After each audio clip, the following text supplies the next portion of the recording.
ভারতের সবচেয়ে ছোট 10টি রাজ্য। ভারত একটি বিশাল ও বৈচিত্র্যময় দেশ, যেখানে 28টি রাজ্য ও 8টি কেন্দ্রশাসিত অঞ্চল রয়েছে। আর এই প্রতিটি রাজ্যের নিজস্ব কিছু ভৌগোলিক বৈশিষ্ট্য, ইতিহাস, সংস্কৃতি ও ঐতিহ্য রয়েছে। তবে এই বিশাল ভূখণ্ডে বড় বড় রাজ্যের পাশাপাশি কিছু ছোট রাজ্য রয়েছে, যাদের স্বতন্ত্র পরিচিতি এবং ঐতিহাসিক, অর্থনৈতিক এবং রাজনৈতিকভাবে অত্যন্ত গুরুত্বপূর্ণ ভূমিকা রয়েছে। দ্য আর্ট বাংলা সেরা 10 সিরিজের আজকের পর্বে আমরা আপনাদের জানাবো আয়তনে ভারতের সবচেয়ে ছোট 10টি রাজ্য সম্পর্কে। 10. পাঞ্জাব। পাঞ্জাব ভারতের উত্তর পশ্চিমাঞ্চলে অবস্থিত একটি গুরুত্বপূর্ণ রাজ্য, যা তার সমৃদ্ধ ইতিহাস, কৃষি এবং শিখ ধর্মের কেন্দ্রস্থল হিসেবে পরিচিত। পাঞ্জাব শব্দের অর্থ 5 নদীর দেশ এবং এটি ভারতের সবথেকে উর্বর ভূমির একটি। মূলত 1947 সালে ভারতবর্ষ বিভাগের সময় পাঞ্জাব প্রদেশ ধর্মের ভিত্তিতে ভারত ও পাকিস্তানের মধ্যে বিভক্ত করা হয়, যার পশ্চিম অংশ পরে পাকিস্তানে এবং পূর্ব অংশ ভারতে। একসময় বর্তমান হরিয়ানা প্রদেশ পাঞ্জাবের অংশ ছিল, যা পরবর্তীকালে ভাষাগত ও প্রশাসনিক কারণে পৃথক রাজ্যে বিভক্ত হয়। আর তাই চণ্ডীগড় এখনও পাঞ্জাব ও হরিয়ানা রাজ্যের রাজধানী হিসেবে ব্যবহৃত হয়। বর্তমান ভারতে অবস্থিত পাঞ্জাবের আয়তন 50,362 বর্গ কিলোমিটার, যা ভারতের 10ম ক্ষুদ্রতম রাজ্য এবং জনসংখ্যা প্রায় 2.8 কোটি, যার অধিকাংশ পাঞ্জাবি ভাষায় কথা বলে। 9. হরিয়ানা। উত্তর ভারতের স্থলবেষ্টিত একটি রাজ্য হল হরিয়ানা, যা ভারতের রাজধানী দিল্লিকে 3 দিক থেকে ঘিরে রেখেছে। হরিয়ানা একটি সাংস্কৃতিক শব্দ, যার মানে হল ঈশ্বরের নিবাস। ধারণা করা হয় রাজ্যটি প্রাচীন সিন্ধু সভ্যতার অংশ ছিল এবং মহাভারতের অনেক ঘটনার সাক্ষী। 44,212 বর্গ কিলোমিটার আয়তন নিয়ে এটি বর্তমানে ভারতের 9ম ক্ষুদ্রতম রাজ্য এবং এই রাজ্যের জনসংখ্যা প্রায় 2.5 কোটির উপরে। হরিয়ানার রাজধানী চণ্ডীগড়, যা পাঞ্জাবেরও রাজধানী, তবে এর বৃহত্তম শহর ফরিদাবাদ। এখানকার প্রধান ভাষা হরিয়ানি, যা হিন্দি ভাষার একটি উপভাষা হিসেবে বিবেচিত হয়।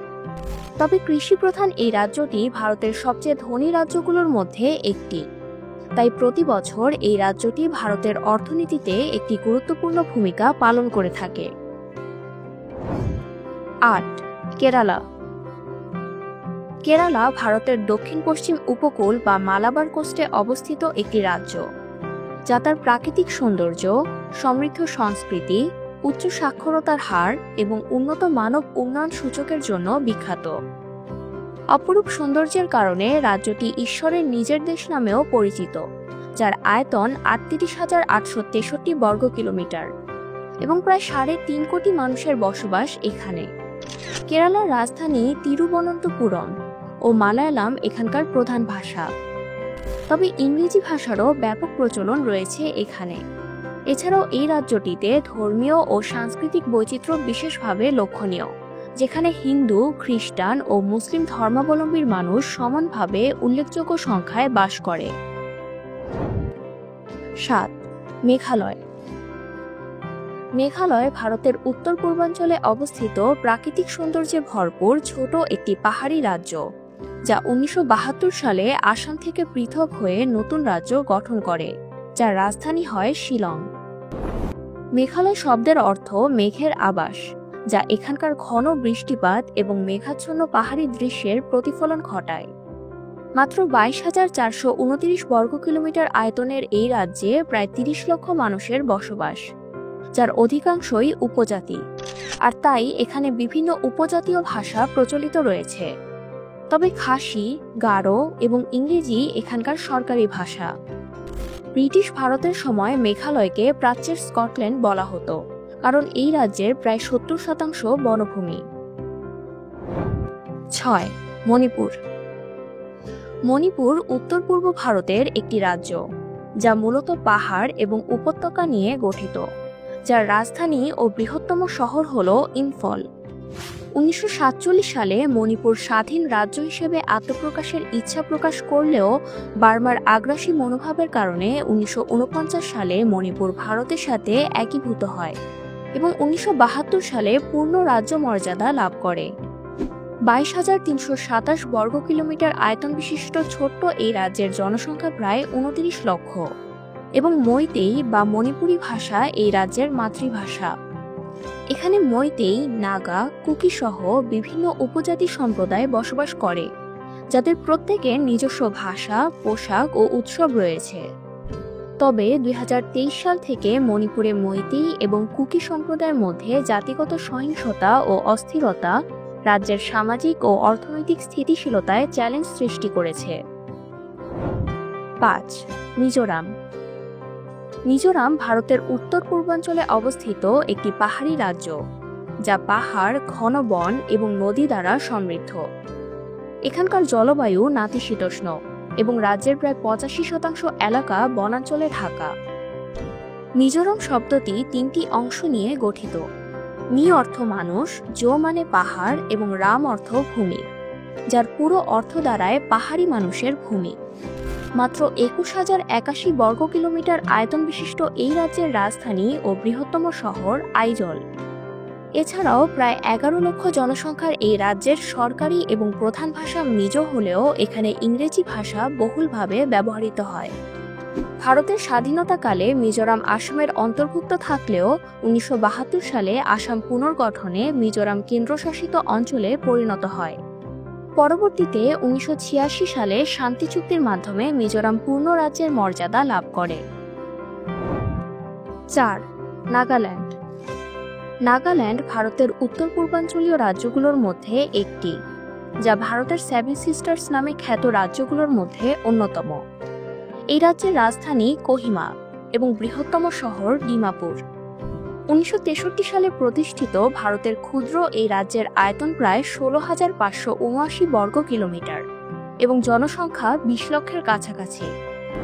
নাগাল্যান্ডে প্রধানত নাগা উপজাতির লোকেরা বসবাস করে, যারা 16টিরও বেশি উপগোষ্ঠীতে বিভক্ত। এদের প্রত্যেকের আলাদা ভাষা, পোশাক ও ঐতিহ্য রয়েছে। তবে রাজ্যটির সরকারি ভাষা ইংরেজি এবং অধিকাংশ নাগা জনগণ খ্রিস্টান ধর্মাবলম্বী। নাগাল্যান্ডের সবুজ পাহাড়, গভীর উপত্যকা, ঘন বনাঞ্চল, উপজাতীয় সংস্কৃতি এবং জীববৈচিত্র্য ছাড়াও এখানকার নাগা মরিচ তার স্বাদ ও ঝালের জন্য পৃথিবী জুড়ে বিখ্যাত। 3. ত্রিপুরা। ত্রিপুরা উত্তর পূর্ব ভারতের একটি ক্ষুদ্র রাজ্য, যার 3 দিক বাংলাদেশ দ্বারা বেষ্টিত এবং এক প্রান্ত ভারতের মিজোরাম ও আসাম রাজ্যের সাথে সংযুক্ত। ত্রিপুরার আয়তন প্রায় 10,491 বর্গ কিলোমিটার, যা ভারতের তৃতীয় ক্ষুদ্রতম রাজ্য এবং জনসংখ্যা প্রায় 40 লক্ষেরও বেশি, যেখানে বিভিন্ন আদিবাসী ও বাঙালি সম্প্রদায়ের বসবাস। তাই বাংলা এবং ককবরক এখানকার সরকারি ভাষা। ককবরক মূলত ত্রিপুরার আদিবাসী ত্রিপুরী জনগোষ্ঠীর ভাষা। এই রাজ্যের রাজধানী আগরতলা, যা ত্রিপুরার একটি গুরুত্বপূর্ণ প্রশাসনিক ও অর্থনৈতিক কেন্দ্র। ব্রিটিশ শাসনকালে এই রাজ্য পার্বত্য ত্রিপুরা নামে পরিচিত ছিল, কারণ প্রাচীনকাল থেকে এখানে পাহাড়, উপত্যকা এবং উর্বর সমতল ভূমির দেখা মিলে। এছাড়াও ব্রিটিশ শাসনামলেও ত্রিপুরা একটি স্বাধীন রাজতন্ত্র ছিল, যা পরে ভারতের সঙ্গে সংযুক্ত হয়। 2. সিকিম। সিকিম উত্তর পূর্ব ভারতে হিমালয়ের পাদদেশে অবস্থিত ভারতের দ্বিতীয় ক্ষুদ্রতম রাজ্য, যার আয়তন মাত্র 7,096 বর্গ কিলোমিটার। 1975 সালের আগে সিকিম একটি স্বাধীন রাজতান্ত্রিক দেশ ছিল, যা পরবর্তীতে গণভোটের মাধ্যমে ভারতের 22তম রাজ্য হিসেবে যুক্ত হয়। বর্তমানে সিকিমের রাজধানী এবং বৃহত্তম শহর হল গ্যাংটক এবং এখানকার সরকারি ভাষা 11টি হলেও প্রধান ভাষা নেপালি। এছাড়াও সিকিম ভারতীয় রাজ্যগুলোর মধ্যে সবচেয়ে কম জনবহুল রাজ্য, যেখানে মাত্র 6.5 লক্ষ নেপালি, ভুটিয়া এবং ল্যাপচা সম্প্রদায়ের বসবাস। আর তাই সিকিমের প্রাকৃতিক সৌন্দর্য, বৈচিত্র্যময় সংস্কৃতি এবং শান্তিপূর্ণ পরিবেশ এটিকে ভারতের একটি বিশেষ রাজ্যে পরিণত করেছে। 1. গোয়া। গোয়া পশ্চিম ভারতের কোঙ্কণ উপকূলে অবস্থিত একটি রাজ্য, যা আয়তনের দিক থেকে ভারতের সবচেয়ে ক্ষুদ্রতম রাজ্য। এর আয়তন মাত্র ৩,৭০২ বর্গ কিলোমিটার এবং রাজধানী পানাজি।